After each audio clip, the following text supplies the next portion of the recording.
सुखदेव भगवान से परीक्षित राजा ने पूछा कि गुरुदेव, आप कहते हो कि भगवान दीन बंधु है, भगवान का नाम दीन बंधु है, तो भगवान ने कभी किसी दीन को बंधु बनाया क्या? तो सज्जनों देखिए, ये जो सुदामा चरित्र है, दीन बंधु की बात आई तो सुखदेव जी ने सुनाया, वो तो हम आपको बताएंगे ही, पर हमारे महाराज जी भक्तमाल के लिए कह रहे थे ना, तो एक भक्तमाल की कथा सुन लीजिए छोटी सी, ताकि आप सबका मानस बन जाए, आगे भक्तमाल के लिए तैयारी हो। एक महाराज कथा आती है कि एक गांव में जो है एक भोला नाम का व्यक्ति रहता था, और भोला तो उसको लोग कहने लगे थे, नाम तो उसका और कुछ था पर नाम भूल ही गए लोग कि इतना सीधा था बेचारा, इतना सीधा सरल था कि लोग उसको सीधेपन से क्या कहने लगे, भोला भोला, उसको कहने, उसका नाम ही भोला पड़ गया। जाति से केवट था। उस गांव में एक मंदिर था राम जी का, जिसको लोग रघुनाथ जी के नाम से जाना जाते थे, रघुनाथ जी का मंदिर। तो भोला केवट ज्यादातर रघुनाथ जी के मंदिर में रहे, साफ सफाई करता रहे, और कोई कुछ पूछे उससे तो एक ही रटना थी उसकी, अरे भोला भैया ये बात कैसे है, बताना जरा। मैं तो कछु नहीं जानू, जो जाने सो रघुनाथ जी, बस मैं तो कछु नहीं जानू रघुनाथ जी, एक बात कहता था वो, अपने तो कुछ बोलता ही नहीं था, रघुनाथ जी जाने, बस रघुनाथ जी का मंदिर, वहीं सेवा करता था। अब भोला के दो लड़के थे, एक लड़की, सच्ची घटना है सज्जनों। अब वो लड़की का जो है विवाह वाली हुई, तो बच्चों ने कहा कि पापा इतना तो हमारे पास है, इतना धन और लगेगा, गांव का साहूकार था, वो सबको साहूकारी से पैसे देते थे, तो कुछ पैसे हम लोग उधार ले लें और शादी करके फिर धीरे धीरे मेहनत मजदूरी करके चुका देंगे मैं ब्याज के। कहा ठीक है। बोला के बढ़ गया, साहूकार जी इतने पैसे की जरूरत है। साहूकार ने उचित ब्याज की दर से सब अपना लिखा पढ़ी करके और उसको कर्ज दे दिया। अब कालांतर में क्या हुआ सज्जनों कि बच्चों ने मेहनत मजदूरी की, भोला ने की, सबने मिल के पैसा इकट्ठा किया, और भोला केवट मैं ब्याज के साहूकार के पास पैसा ले गया, हुजूर ये आपके पैसे जमा कर लो। साहूकार ने पैसे लिए, जमा कर लिए भाई खातों में, एक रसीद बना के दे दी, लो बोला पढ़ो क्या लिखा है। तब बोला तो जैसा उसकी आदत थी वही, हुजूर मैं तो कछु नहीं जानू, रघुनाथ जी जाने क्या लिखा हुआ है। तो महाराज साहूकार थोड़ा चालाक प्रवृत्ति का था, उसने सोचा ये तो पढ़ना ही नहीं जानता है, इससे तो दोबारा भी ले सकते हैं पैसे। तो कहा इसको रखो यहीं रसीद को, जाओ थोड़ा पानी लेके आओ, बोला हमारे लिए अंदर से। बोला पानी लेने गया, साहूकार ने वो रसीद तो छिपा ली और दूसरा झूठा ही कागज पे ऐसे लाइन खींच के दे दिया, लो। और जाते जाते समझाया, बोला देखो रसीद संभाल के रखना, फिर ऐसा मत कह देना, हुजूर ठीक है रघुनाथ जी जाने। अब कुछ दिन बाद जो है 10-15 दिन बीते, तो महाराज साहूकार ने बोला से तो कुछ नहीं किया, और चुपचाप मुकदमा कर दिया उसके ऊपर, किसने मेरे इतने पैसे लिए थे और लौटाए नहीं, ये मेरे पास प्रमाण लिखा पड़ी थी बाकायदा। अब जज ने, मजिस्ट्रेट ने सम्मान भेजा, भोला को बुलाया गया। जज बोले क्यों? बोला तुमने इनसे पैसे लिए थे? हाँ लिए थे। किसके लिए लिए थे? बोले विवाह के लिए, बेटी का विवाह हो गया, ठीक है, फिर पैसे क्यों नहीं लौटाए? मियाद लिखी इसमें, उस समय लौटाना चाहिए था। हुजूर जज से बोला केवट कि एक एक पैसा पाई पाई मैंने मैं ब्याज इनकी चुका दिया, तो तुम्हारे पास कुछ सबूत है? बोले हाँ है ना हुजूर। कहाँ? इन्होंने मेरे को रसीद दी थी। रसीद कहाँ है? वो तो घर पे ही है। तारीख लगा दी, अगली तारीख पे आना, रसीद लेके आ जाना। अब अगली तारीख पे साहूकार पहुंचा, भोला केवट पहुंच गया रसीद लेके। इसका मुकदमे की सुनवाई हुई, तो जज ने कहा भोला वो रसीद लेके आए हो? हाँ लाया हूँ। कहाँ है? दिखाओ।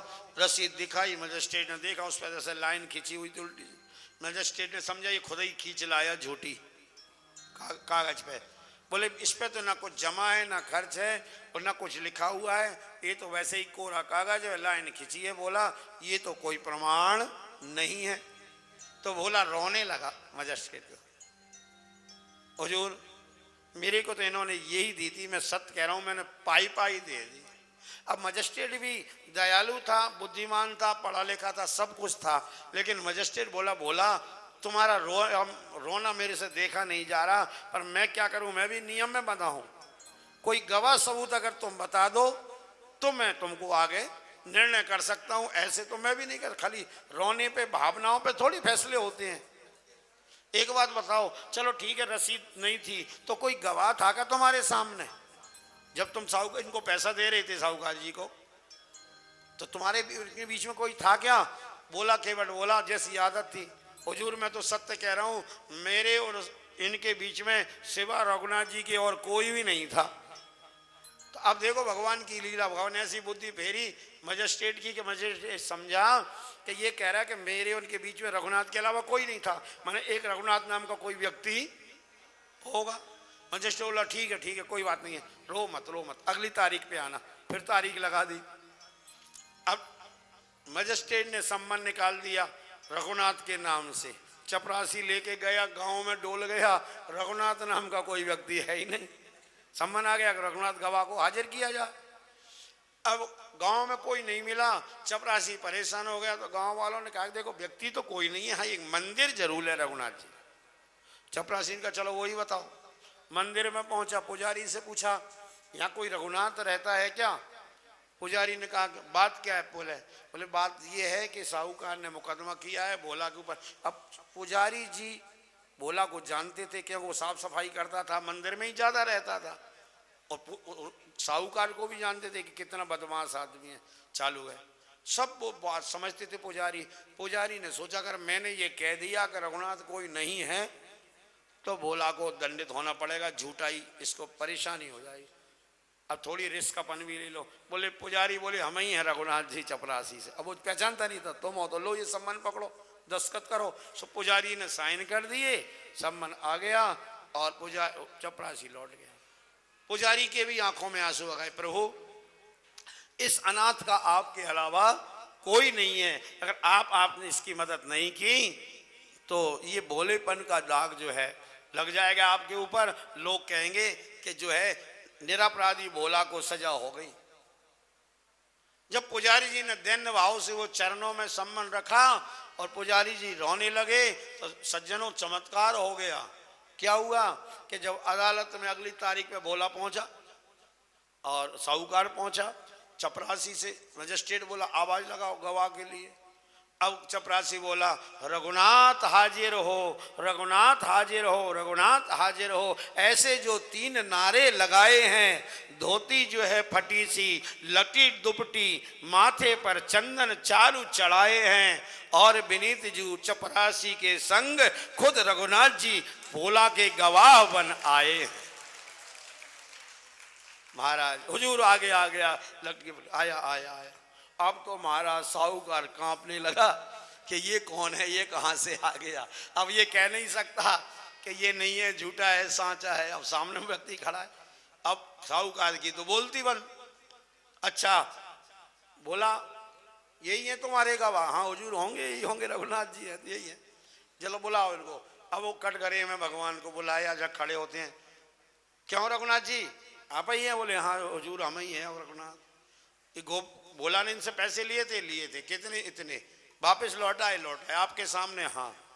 और भगवान ने एक और चमत्कार किया, हुजूर पैसा लौटा दिया पाई और ब्याज सहित लौटाया। और एक और बात बताएं, इसने रसीद भी बनाई थी। तो बोले ये रसीद तो कोई काम नहीं है, तो लाइन खींची। बोले ये तो ये बदमाश आदमी है, इसने झूठी दे दी, पाप आ गया। असली रसीद तो इसने बही में छिपा रखी है, इसको यहीं रखो, पुलिस को भेजो। इसके फला नंबर की अलमारी में, फला बही पे, फला पेज पे रसीद भी रखी हुई है सुरक्षित। अच्छा। अब महाराज पुलिस गई, अलमारी तोड़वाई गई, बही खाते में वो रसीद मिल गई, लाके मजिस्ट्रेट को रखी। मजिस्ट्रेट तो दंग रह गया। अब महाराज गवाह बोल रहा है, रसीद बोल रही है, भोला को बाइज्जत बरी कर दिया, साहूकार को दंडित किया। लेकिन एक समस्या हो गई। क्या? मजिस्ट्रेट ने कहा इतने दिन हो गए फैसले करते करते, ऐसा गवाह पहली बार देखा है। साहूकार के घर की अलमारी जानता है, बही जानता है, नंबर जानता है, ये है कौन? जब तक भगवान तो गायब हो गए। अब मजिस्ट्रेट अपने घर नहीं गए, दौड़े दौड़े भोला केवट के घर गए, गाड़ी लेके उतरे, बुलाओ इसको। बोला तुम्हारे वो गवाह कहाँ रहते हैं? रघुनाथ जी। बोले हुजूर वो तो मंदिर में रहते हैं। मंदिर में? मंदिर उन्होंने बनवाया? इतने बड़े आदमी लग तो नहीं रहे थे शकल से कि ये मंदिर बनवाएंगे।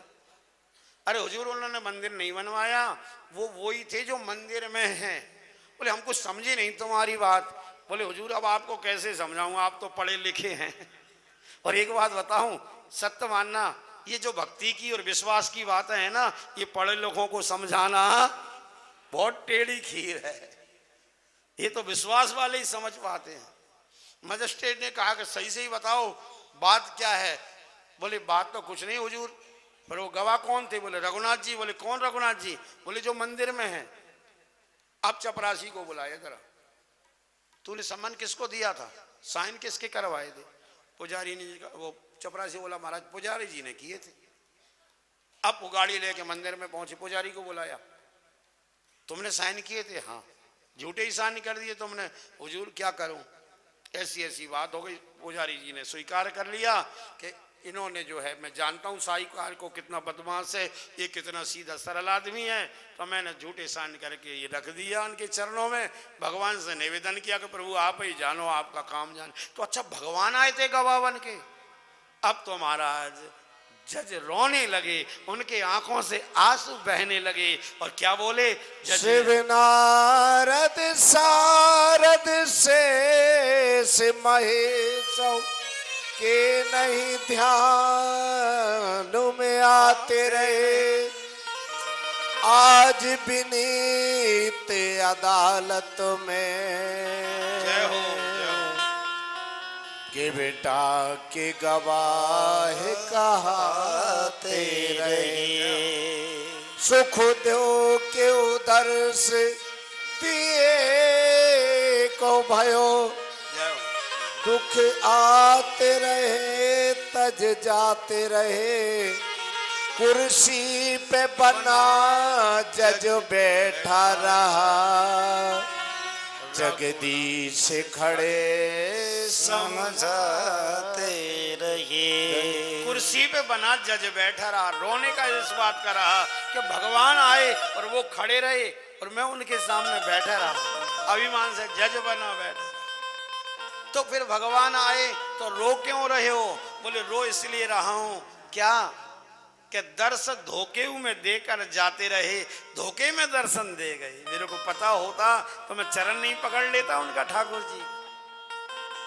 महाराज ये सच्ची घटना है भक्तमाल की कि उस समय उन्होंने वहीं उसी मंदिर में अपना जज का काला कोट उतार दिया, वस्त्र उतार दिए और वो मजिस्ट्रेट अपने घर नहीं गए, सीधे वृंदावन आ गए महाराज। वृंदावन और वृंदावन आके बिहारी जी के जाते थे पर अंदर नहीं जाते, चौखट से ढोक देके और वापस चले जाए। लोग कहें बाबा दर्शन करने काहे को नहीं जा रहे, तो रोने लगते, कहते कि वो मेरे सामने आए बिहारी जी और मैं बैठा रहा, खड़ा भी नहीं हुआ, तो अब मैं उनको मुंह दिखाने लायक नहीं हूं, दर्शन करने सामने कैसे जाऊंगा।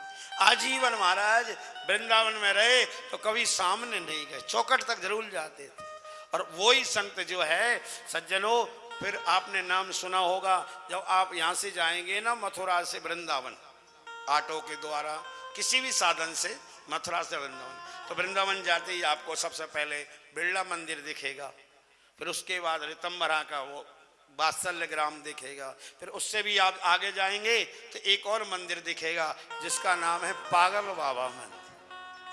दर्शन किए आपने? किस किस ने किए?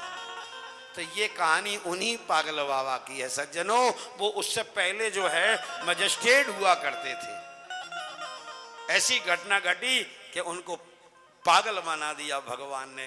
क्यों? कि मैंने कहा इसको चक्कर में जो पड़ गए वो फिर दुनियादारी के काम के नहीं रहते हैं, वो पागल ही हो जाते हैं। पर भगवान के लिए पागल होना अच्छा है और दुनिया के लिए अच्छा होना भी खतरा है। दुनिया के लिए अच्छा होना भी खतरा है, तो भगवान के लिए पागल भी हो जाओ तो सज्जनों कोई खतरा नहीं है। तो इस प्रकार से मैंने आपसे कहा कि भगवान तो दीन बंधु हैं, दीनों की दशा भगवान सुधारते हैं। जब भगवान सबको तारते हैं तो क्या हमको आपको छोड़ देंगे? हम क्या अलग हैं क्या? बस उनसे एक ही प्रार्थना करें, आओ सुदामा चैत से पहले एक पद का गायन करें और प्रभु से कहें, प्रभु जब आपने सबको तारा है तो हमारी बारी क्यों नहीं आ रही? अरे तारा है सारा जमाना, नाथ हमको भी तारो, तारा है सारा जमाना, नाथ हमको भी तारो, तारा है सारा जमाना, श्याम हमको भी तारो। तारा है सारा जमाना, नाथ हमको भी तारो, हमको भी तारो श्याम हमको भी तारो। हमको भी तारो श्याम हमको भी तारो, तारा है तारा है तारा है सारा जमाना, श्याम हमको भी तारो। तारा है सारा जमाना, श्याम हमको भी तारो। जय हो, हरि बोल।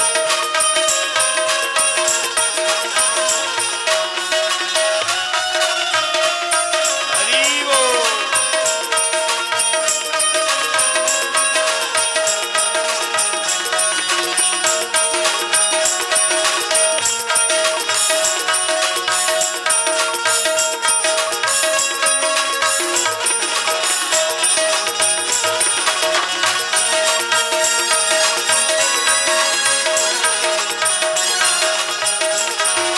हमने सुना है श्याम अर्जुन को तारा, मैंने सुना है श्याम अर्जुन को तारा।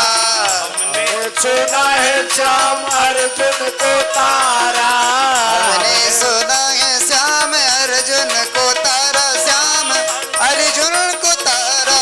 हमने सुना है श्याम अर्जुन को तारा, हमने मैंने सुना है श्याम अर्जुन को तारा। गीता का करके बहाना, श्याम हमको भी तारो, गीता का करके बहाना, श्याम हमको भी तारो। तारा है सारा जमाना, श्याम हमको भी तारो।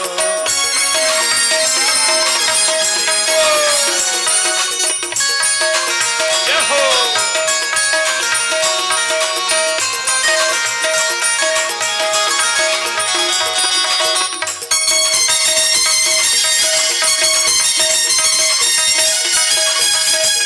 जय हो।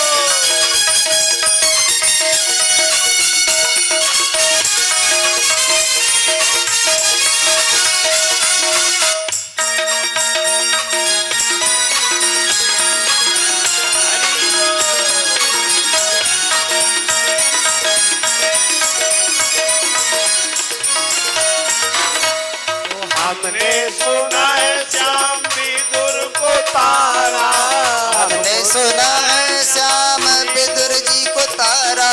हमने सुना है श्याम विदुर को तारा, हमने सुना है श्याम विदुर को तारा। विदुर को तारा, श्याम विदुर को तारा, विदुर को तारा, श्याम विदुर को तारा। बाजी का करके बहाना, श्याम हमको भी तारो, बाजी का करके बहाना, श्याम हमको भी तारो। तारा है तारा जमा, जय हो। श्याम हमको भी तारो।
तारा हमने सुना है श्याम मीरा को तारा चेहरे का करके बहाना श्याम हमको भी तारो शहर का करके बहाना श्याम हमको भी तारो तारा है तारा जमाना श्याम हमको भी तारो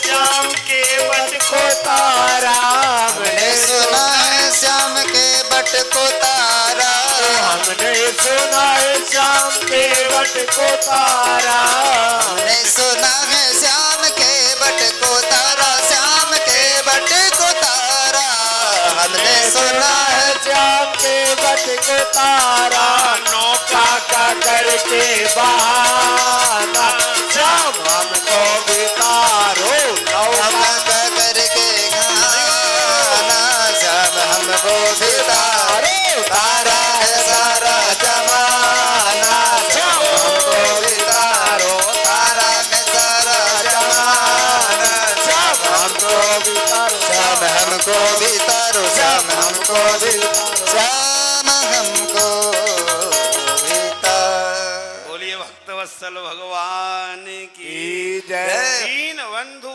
दीनानाथ नाथ की जय हो जय जय श्री अब भगवान परीक्षित ने जो प्रश्न किया कि किसी दीन को भगवान ने बंधु बनाया, दीन बंधु नाम क्यों पड़ा, तो कहते हैं कृष्णस्यासि सखा कश्चित् ब्राह्मणो ब्रह्मवित्तमा विरक्त इन्द्रियार्थेषु प्रशान्तात्मा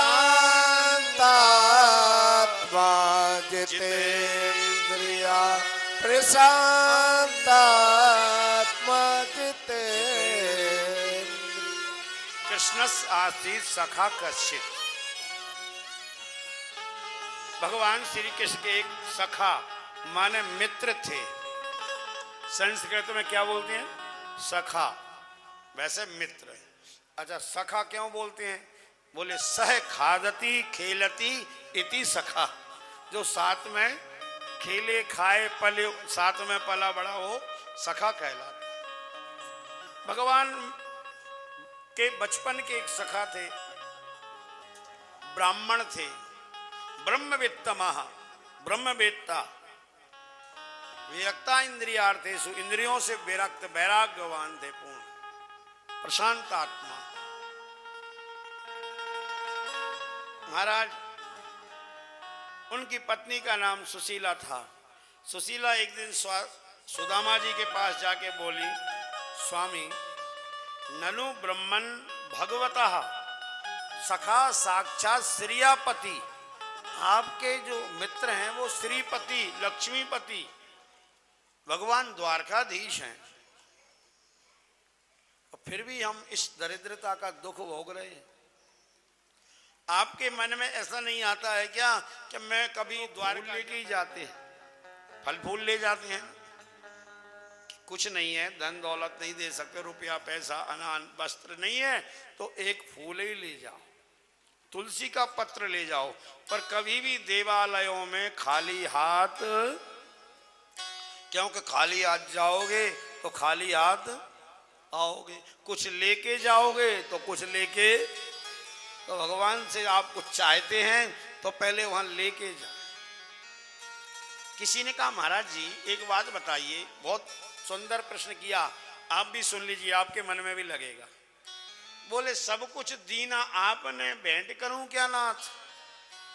ये जो हमको दिया हुआ है, हमारे पास जो कुछ भी है, किसका दिया हुआ है? परमात्मा का है कि नहीं? बोलो। क्योंकि जब हम पैदा हुए थे कुछ लेके आए थे, और तो और एक तन पर एक कपड़ा भी नहीं था। धन दौलत मकान जायदाद हीरा मोती सोना जो कुछ मिला है यही मिला है कि नहीं? बोलो। आए थे कपड़ा भी लेके नहीं आए साथ, और जाएंगे तो एक कपड़ा लेके भी नहीं जाएंगे। खाली हाथ आए थे और खाली हाथ जाएंगे। तो सब यही मिला है ना हमको। किसने दिया है? भगवान ने बनाया, भगवान का दिया हो। तो अब कोई कहता है जब भगवान ने दिया है तो आप यही कहते हो दान करो दान करो। सुनना है उनका तर्क। जब भगवान ने दिया, भगवान का ही, भगवान को देने से फायदा क्या है? भाई आपने हमको दिया दान, हमने आपको दे दिया, क्या फायदा हुआ हो? भाई दिया तो उसको जाए जो हमको ना दे सके। ये तर्क है उनका कि जो हमको नहीं दे उसको दो तो फायदा है। अब जिसने हमको ही दिया उसी को हम दें तो उससे फायदा क्या हो?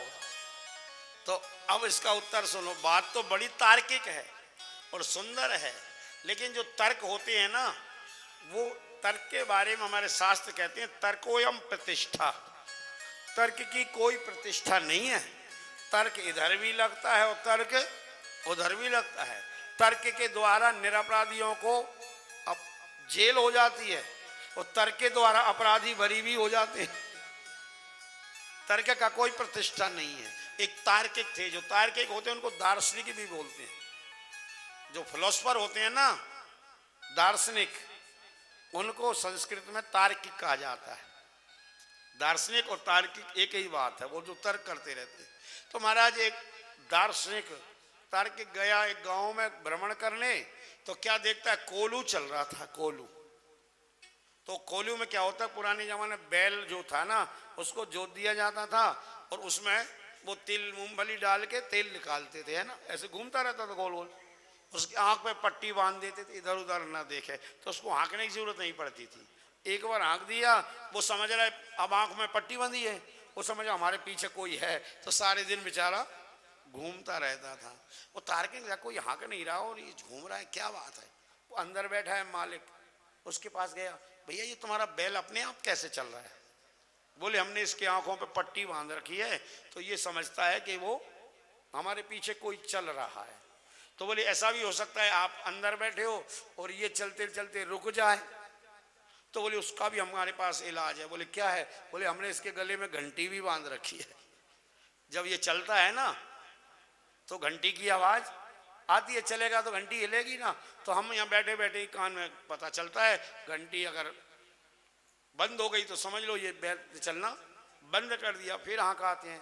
तो तारके बोला ऐसा भी हो सकता है ये बैल एक ही जगह खड़ा हो जाए और खड़ा खड़ा गर्दन हिलाता रहे ऐसे ऐसे, और गर्दन हिलाएगा तो भी घंटी बजेगी, तो तुम तो समझोगे चल ही रहा है, तुम्हारा काम रुक जाएगा। तो वो किसान बोला क्षमा करना बाबूजी, वो बैल है, आपके जैसा तार्किक नहीं है। ये तो तर्कों का काम है, ऐसा करना वैसा करना, बोले है वो इतना नहीं सोच सकता तुम्हारे जैसा। तो तर्कोयम प्रतिष्ठा, तर्क की कोई प्रतिष्ठा नहीं है। तर्क तो बहुत बढ़िया है कि जिसने दिया है हमको क्यों दें, पर इसमें यह है कि भगवान ने भले दिया है फिर भी भगवान चाहते हैं कि तुम हमको दो, दान करो। क्यों चाहते हैं भगवान? उनके पास कोई कमी है ना? कमी नहीं है। फिर क्यों मांगते? बोले इसलिए मांगते हैं तुमको देने के लिए। क्यों? कि भगवान का एक सिस्टम है, अगर भगवान की कमी नहीं है फिर भी नहीं दोगे तो तुमको नहीं मिलेगा। भगवान के पास तुम्हारे न देने से तुम दान नहीं करोगे तो वहां कोई कमी नहीं हो जाएगी, पर तुमको नहीं मिलेगा। तुमको खुद चाहिए तो दो। बोले कैसे? बात समझ में नहीं आई। ऐसे जैसे धरती माता है, धरती माता को बीज की जरूरत है क्या? कभी किसी खेत ने चीखे के कहा क्या कि भैया किसान तू इस बार मेरे में बीज क्यों नहीं डाल रहा? कोई खेत बोलता है कि किसान से तुम मेरे को दो? नहीं देता है। फिर भी किसान खेत को में बीज डालता है, खेत को बीज देता है। क्यों देता है? खेत के लिए दे रहा है क्या? धरती को कोई कमी है क्या? नहीं है, तो वो बीज क्यों डाल रहा है कि अगर तेरे को चाहिए और अनंत गुना, एक दाना डाल, 1000 दाने चाहिए हो तो एक दाना डाल दे, नहीं चाहिए तो मत डाल। तो ठीक यही सिद्धांत दान का है कि भगवान को कुछ नहीं चाहिए, अगर तुमको 1000 रुपया चाहिए तो 1 रुपया दान। अब बताओ ऐसा इन्वेस्टमेंट दुनिया में कहां होगा? तुम गरीबों की सुनो, वो तुम्हारी सुनेगा। तुम 1 पैसा दोगे, वो कितना देगा? भैया बहुत सुंदर इन्वेस्टमेंट है। इतना तो किसी भी मार्केट में चले जाओ, चाहे सोने में लगाओ, चाहे शेयर में लगाओ, चाहे जमीन जायदाद लगाओ, इतना गुना कहीं नहीं बढ़ सकता है जितना दान में बढ़ता है। इसलिए सबसे सुरक्षित और सबसे बढ़िया इन्वेस्टमेंट है दान का। क्यों कि शेयर मार्केट में करोगे तो इसी जन्म में मिलेगा, और दान करोगे तो जन्म जन्मांतर तक मिलता रहेगा, जन्म जन्मांतर। तो थोड़ा इन्वेस्टमेंट इधर भी करो। वृंदावन बिहारी लाल की जय। अगर चाहिए तो सुदामा जी बोले कि देवी मित्र के यहाँ बिना भेंट के नहीं जाना चाहिए, और मेरे पास कुछ है नहीं देने को। तो सुशीला जी बोली आपके पास नहीं है, मेरे पास है। क्या है? बोले ये 4 मुट्ठी चावल। अच्छा देखो, एक बात और गहराई की बताऊं आपको कि 4 मुट्ठी चावल भी सुशीला जी 4 घरों से मांग के लाई थी, खुद के नहीं थे। तो क्या सुशीला जी के और सुदामा जी के पड़ोसी भी इतने गरीब थे? एक घर से 4 मुट्ठी नहीं मिल रहे थे। पड़ोसन ने कहा देवी हमारे यहाँ से ले जाओ ना, जितना ले जाना है। आप और घरों से क्यों जानती हो? बोले मैं और घरों से इसलिए जा रही हूँ कि आपके यहाँ से ले जाऊंगी, ये चावल भेजना है मेरे को द्वारकाधीश के यहाँ, और अगर वो एक ही जगह से जाएंगे तो एक क्वालिटी के होंगे, और मैं पति को अपने अच्छी तरह से जानती हूँ कि ये वहाँ जाके अपना दुखड़ा रोने वाले हैं। तो 4 घर से चावल दूंगी तो 4 ही वैरायटी होंगी। अभी भी आप 4 पोटली खोल के देख लो, तो भगवान उनको देखेंगे ना, समझ जाएंगे इनकी खुद के नहीं है, ये मांग के लाए गए हैं। जिसके घर में 4 मुट्ठी चावल नहीं है उसको कुछ ना कुछ देना, सो भगवान बिना मांगे दे देंगे। मैं अपने पति को अच्छी तरह से जानती हूँ, वो मांगने वाले हैं। और सुशीला जी नहीं कह रही, सब माता बहनें यही कहती हैं। आप कभी किसी पति की किसी पत्नी के सामने प्रशंसा करके तो देखो, अजी वो आपके ऐसे हैं वैसे हैं। अरे आप क्या बोलते हो, आप नहीं जानते, मैं जानती हूँ वो कैसे अच्छी तरह से बोले। तो ये माता बहनें जितना पतियों को जानती हैं उतना कोई नहीं जान सकता महाराज। और उस चक्कर में कभी कभी पतियों का पासा उल्टा पड़ जाता है। अब आज हम लोग विदा हो रहे हैं, चलते चलते एक और विनोद की बात बता देते हैं। और विनोद की बात ऐसी है, एक बार हमारी अमरकंटक में कथा हुई थी, अभी नहीं, जो पिछले साल वाली बात नहीं है, ललित जी नाटानी ने कराई थी, सीकर हाउस वालों ने। आप गए थे ना? हाँ, आपकी तो याद आ गई बात, आपको देख कर ही तो बताइए क्या बोली। ट्रेन में हम साथ ही थे, तो इन्होंने ढूंढते हुए हमारे पास आ गई। बोले महाराज जी और कथा बता तो ठीक है, आपकी विनोद की बात है बहुत अच्छी लगती थी। बोले आनंद आता था, 2-4 और सुना दो। बोले तो उनके हाँ ट्रेन में सुना देंगे, पर कथा में एक लिमिट है उन बातों का, क्योंकि कथा विनोद की बातें सुनाने का उद्देश्य है सिर्फ आपका कथा में मन लगाना, खींचना, और मूल कल्याण तो हमारा कथा से ही होगा। पर थोड़ा सा सुना देते हैं आपका मन लगाने के लिए कि एक सज्जन अपनी पत्नी से बड़े परेशान थे, तो अपने 2 मित्र से बोले क्या ते ये भाभी बहुत परेशान कर दी है। बोले हमेशा ताने देती रहती, हमें ताने। तो वो कहती ताने देगी तो नहीं, तूने कभी कोई तारीफ की क्या उसकी? हर आदमी तारीफ का भूखा होता है। बोले तारीफ करूं जब कोई तारीफ वाला काम करे, काम ही नहीं करती, ऐसा कुछ करूं कैसे? झूठी तो झूठी कर दे, क्या लगता है तेरा? भाई तारीफ करने में पैसे लग रहे हैं क्या? खुश हो जाएगी। हाँ बात तो सही है यार, मैंने झूठी तो कभी। बोले आज के बाद खूब तारीफ करना, फिर देख कैसी प्रसन्न रहती है। अब वो दोस्त की बात मान गया, कभी कभी पासा उल्टा पड़ जाता है। और वहाँ क्या हुआ कि महाराज वो तो मन बना गया तारीफ करूंगा। अब इसको क्या हुआ कि कहीं जाना था, बहुत जल्दी थी, तो खाना बनाया नहीं। पड़ोसन से कहा भाभी जी आप क्या बनाया आपके यहाँ? बोले आलू के पराठे। बोले एक काम करो 4 पराठे दे दो ना, वो पप्पू के पापा आ रहे हैं और मेरे को कहीं जाना है तो पड़ोसन से 4 पराठे मांग लाइयो। अब वो मन बना के आया था, पहले से ही दोस्त ने कह दिया था। जैसे ही पराठे आए उसको क्या पता बेचारे को कहाँ से आए क्या है। ओहो कितने सुंदर पराठे, आहा, ऐसा लग रहा है ये पराठे नहीं है, बनाने वाली का सारा प्यार पराठों में ही उमड़ गया। बोले ऐसा लगता है जिसने ये पराठे बनाए उसके हाथों को चूम लो, बोले है उसका बलिहारी हो जाओ। ओ तारीफ के पुल बनाता गया, वो अंदर गई बेलन लेके आई, जिंदगी भर हो गई सब्जी रोटी सब्जी बनाते बनाते, कभी तारीफ नहीं किया। 4 पराठे क्या ले आई, पुल बांधे जा रहा है, मैं बताऊं दे रहे हो। उसकी पिटाई हो गई महाराज और जो है हालत खराब हो गया। दोस्त के पास गया, बोले ये क्या हुआ तेरा, बोले ये तेरी सलाह का फल है।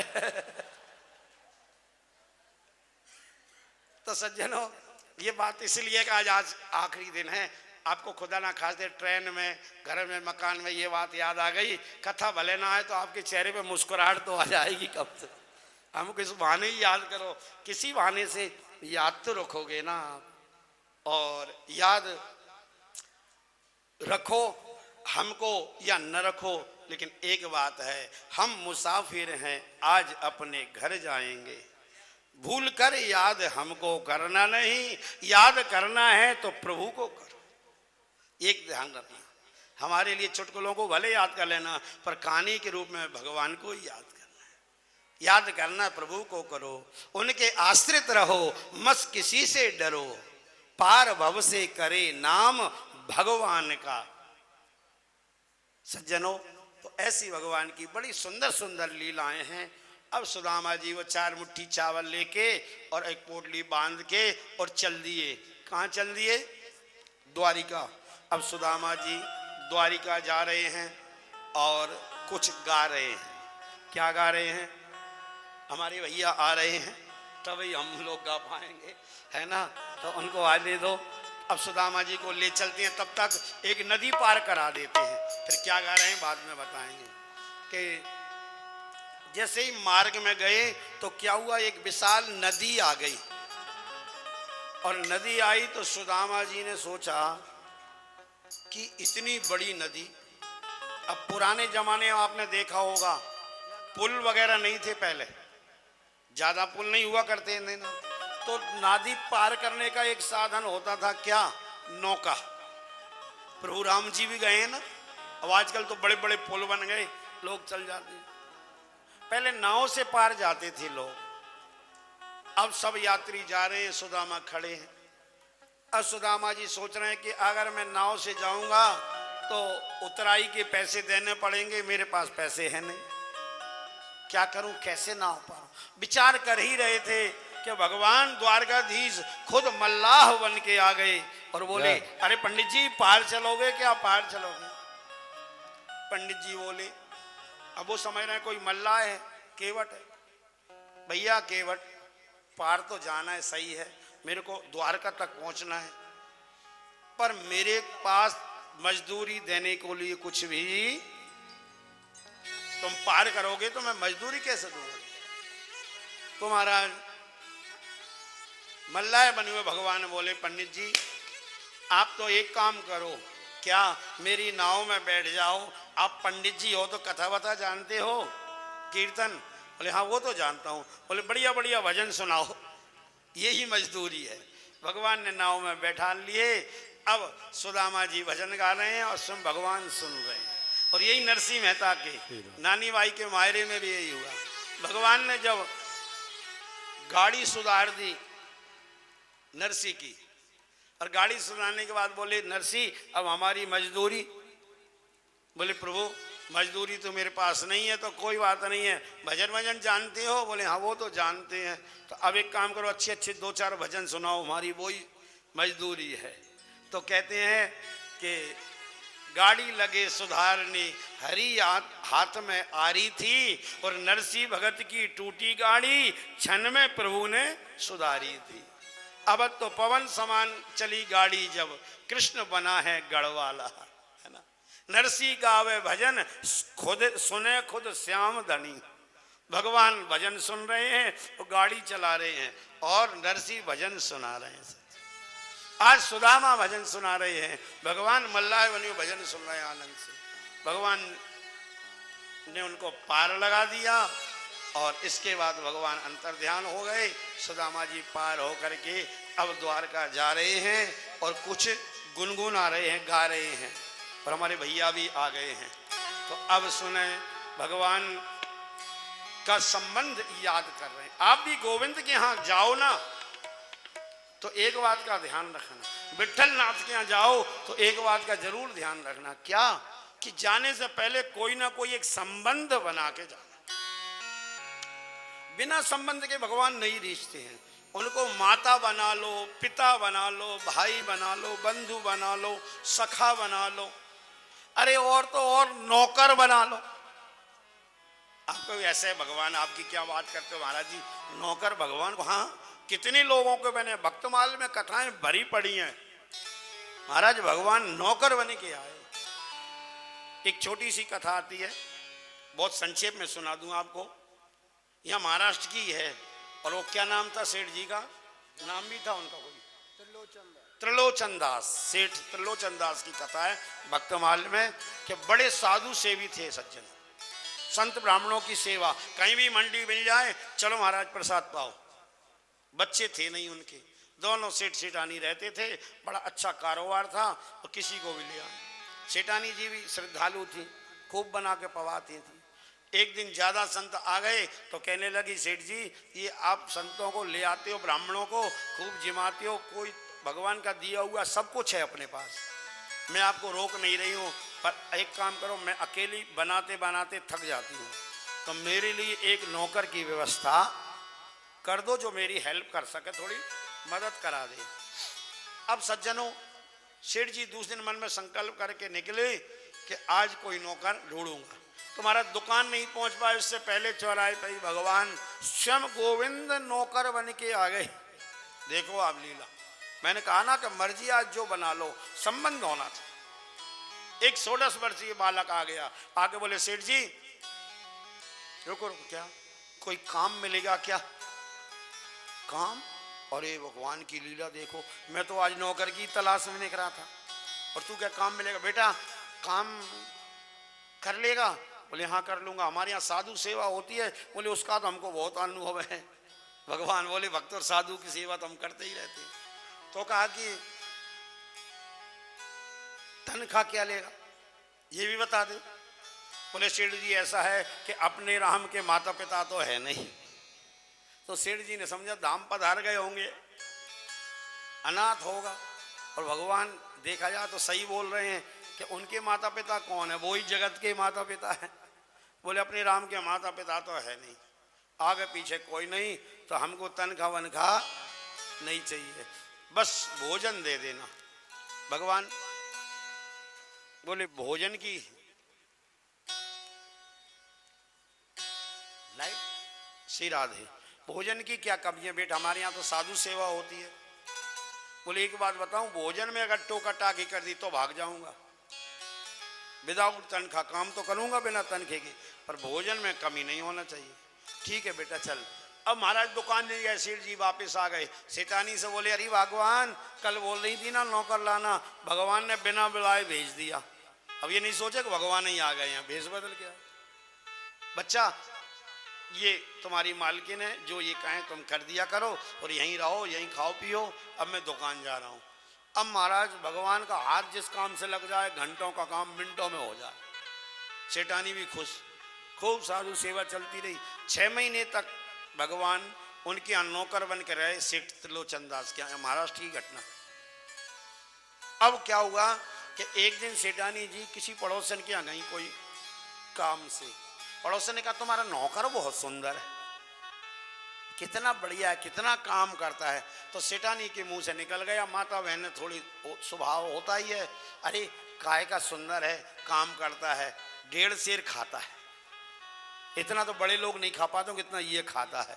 इतना सेठानी का कहना था कि उधर भगवान अंतर ध्यान हो गए, शर्त ही लगाई थी खाने पीने तो। अब शाम को सेठ जी आए, अरे वो नौकर नहीं दिख रहा है, चारों तरफ देखा, वो दिखाई नहीं दिया। तो कहा कि जो है वो हाँ बहुत देर से आया नहीं। अब सेठ जी का भी मन लग गया था, 6 महीने बहुत होते हैं भगवान के साथ रहना, हम लोग तो अभी 6 घंटे 6 दिन रहे हैं तो हमारा कितना मन लग गया। हम भी तो भगवान के साथ ही हैं विट्ठल जी के जहाँ पे, तो 6 दिन में आप बताओ ईमानदारी से मन कर रहा है क्या किसी प्रकार का आपका तकलीफ हो रही है मन में कहीं कोई, कैसा लग रहा है? और क्या लगते हैं कल जाना भी, आज समापन हो जाएगा। हमको तो लग रहा है अभी चालू ही हुई है कथा। इतना आनंद आ रहा है, बरस रहा है हमारा आनंद। कितना बढ़िया पूरा जो है शेड्यूल बना हुआ है। सुबह उठते दर्शन करने जाओ, नहाओ धो, कथा में आ गए, नाश्ता किए, है ना, कथा सुनी, पलक झपते ही कमरे में गए, सो गए, फिर उठे, फिर आए, नाश्ता किए, थोड़ा भजन गाए, फिर सो। कितना बढ़िया शेड्यूल है बोले, कोई टेंशन नहीं, कोई परेशानी नहीं, कोई दुख दर्द नहीं, क्या सुंदर जीवन है। तो 6 महीने तक उनका ऐसा जीवन रहा सेठ जी का। सेठ जी उदास हो गए। अब कहा जब तक मेरा नौकर नहीं आएगा मैं भोजन भी नहीं, अन्न त्याग दिया उन्होंने। 3 दिन तक अन्न पानी नहीं खाया। चौथे दिन भगवान साक्षात बांसुरी लेके मोर मुकुट धारण करके प्रकट हो गए। विट्ठलनाथ भगवान उनके सामने साक्षात दर्शन हुए हैं। ये महाराज कल्पना नहीं है, भक्तमाल की कथा। और भगवान को देखा तो सेठ जी दंडवत, प्रभु आप बोले आप प्रसाद पाओ, हम ही आए थे तुम्हारी साधु सेवा से खुश होके, हमारे मन में भी साधु सेवा करने की आई, तुमको नौकरी जरूरत थी, हम आए और हमने साधु सेवा की। अब तुम अपना प्रारब्ध जो है शेष वो भोग के फिर हमारे चरणों में आओगे, हमेशा निवास रहेगा। तो भगवान तो कुछ भी बनने को तैयार हैं। आपने कितने संबंध बनाए, अगर संबंध गिनने बैठ जाए ना तो महाराज दिन कम पड़ जाएगा। किसी को चाचा चाची, बुआ, मौसा मौसी, फूफा, पिता माता, रिश्तेदारी इतनी निकली, हम लोगों ने ब्याही बने, बेटा बने, इतने संबंध बनाए कि जिनकी कोई गिनती। पर इन संबंधों ने कभी आपको एक संबंध ने निहाल किया क्या? नहीं कर पाए सब लोग। पर एक संबंध मेरे गोविंद से जोड़कर जाओ, एक संबंध, पिता माता भाई जो चाहे वो एक बना लो, फिर देखो आपको भगवान निहाल कर देंगे। आपका जीवन में खुशियां भर देंगे, आपकी झोली में खुशियां समाएंगी नहीं भगवान। आज सुदामा जी को इतना निहाल क्यों किया? सुदामा जी ने संबंध बनाया। भगवान से मेरा संबंध है। क्या संबंध है? सुदामा जी गा रहे हैं, अरे लगी तुम से यारी यारी बाके बिहारी, लगी तुमसे यारी बाके बिहारी, लगी तुमसे यारी बाके बिहारी। ओ लगी तुमसे यारी, लगी तुमसे यारी, लगी तुमसे यारी, लगी तुमसे यारी बाके बिहारी, लगी तुमसे यारी बाके बिहारी। जय हो।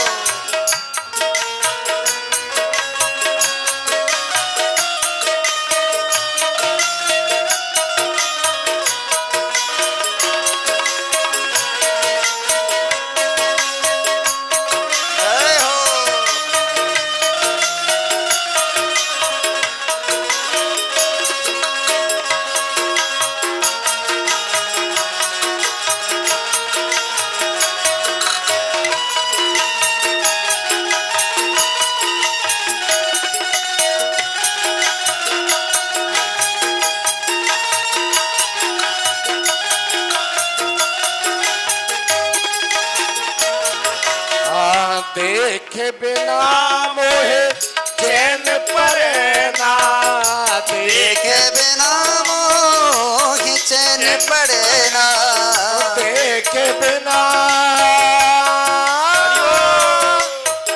देखे बिना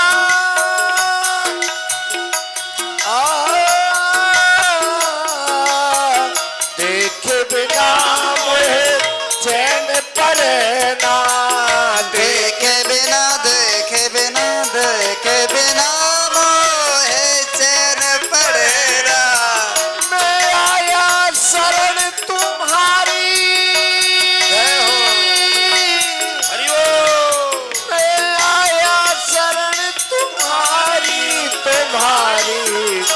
बाके बिहारी लगी यारी बाके बिहारी लगी तुमसे यारी हरि बाके बोल। बिहारी हरि बोल।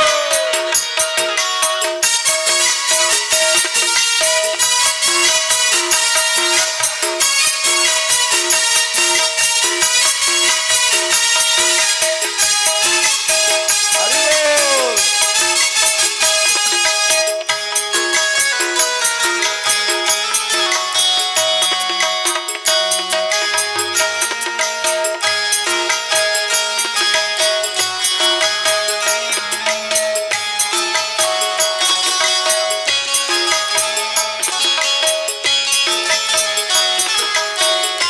जय हो।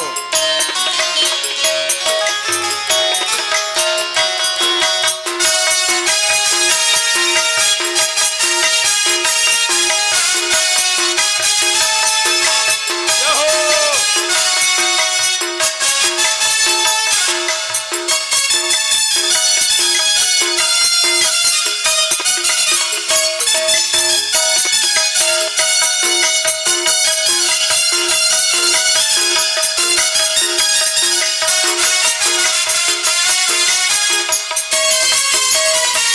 हाँ, मोर मुकुट गले बन माला मोर मुकुट गले बन माला मोर माला गले बन माला गले बन माला गले बन माला मोर मुकुट और गले बन माला ओ कुंडल की झलकारी बाके बिहारी यारी बाके बिहारी लगी तुमसे यारी बाके बिहारी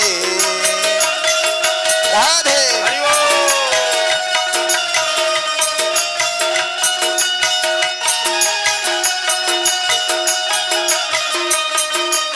जय हो।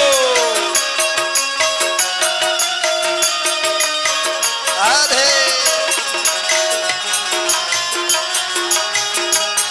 बाके बिहारी लाल की जय हो तेरी मुरली मेरे मन बस गई तेरी मूरत मेरे मन बस गई तेरी मूरत मेरे मन बस गई सावेली सूरत मेरे मन बस गई सावेली सूरत मेरे मन बस गई ऐसी मोहिनी डारी दारी ऐसी मोहनी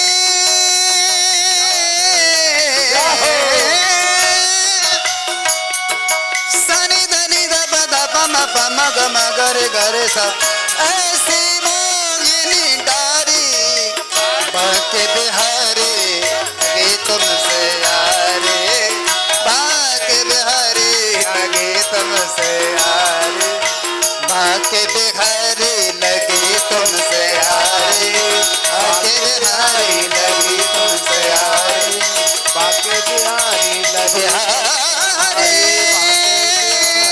लगी तुमसे यारी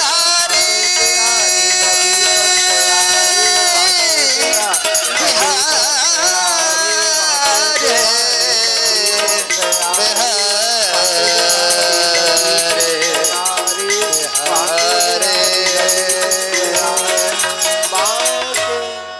बोलिए भक्त वत्सल भगवान भगवान की जय भक्त और भगवान की जय हो महाराज सुदामा जी प्रेम से कीर्तन करते हुए द्वारका में पहुंचे।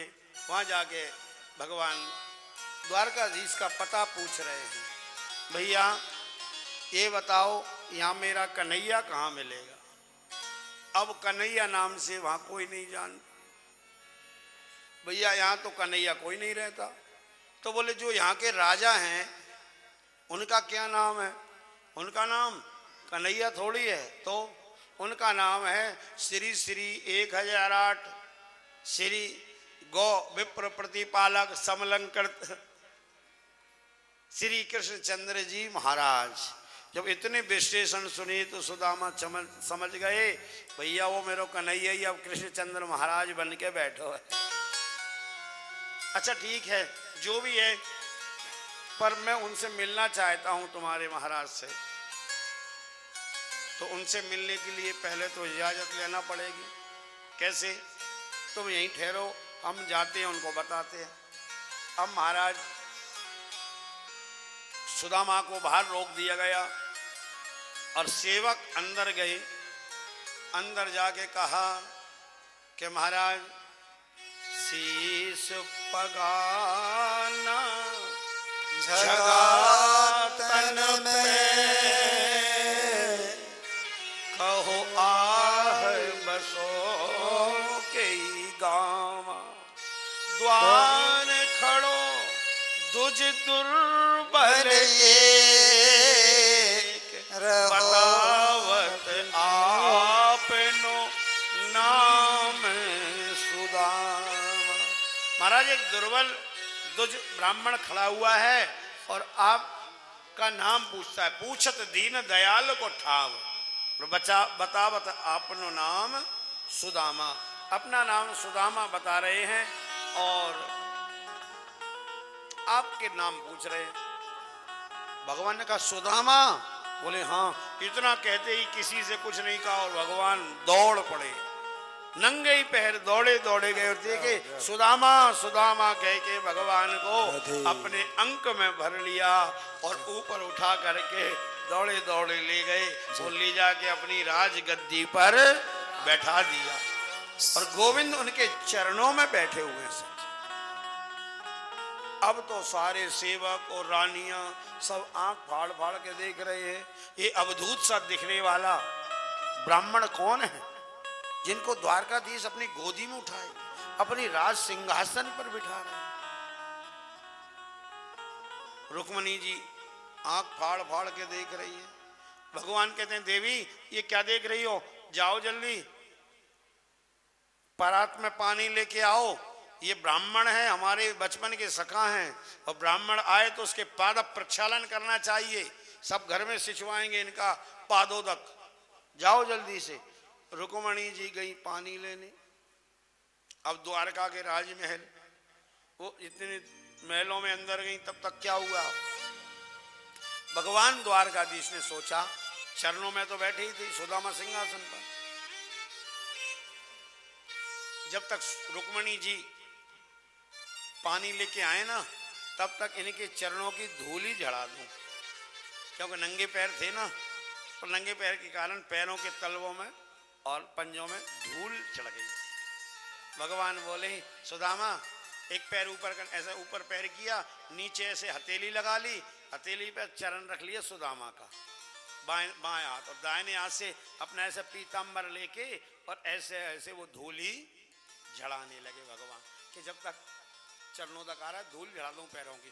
ऐसे धूल झड़ा रहे तो क्या हुआ, जो नीचे का बाएं हाथ था ना, वो तलवों से जब लगा तो भगवान के तो हस्त कमल हैं, कमल के समान कोमल कर कमल भगवान के सुदामा के चरणों से लगे तो उन्होंने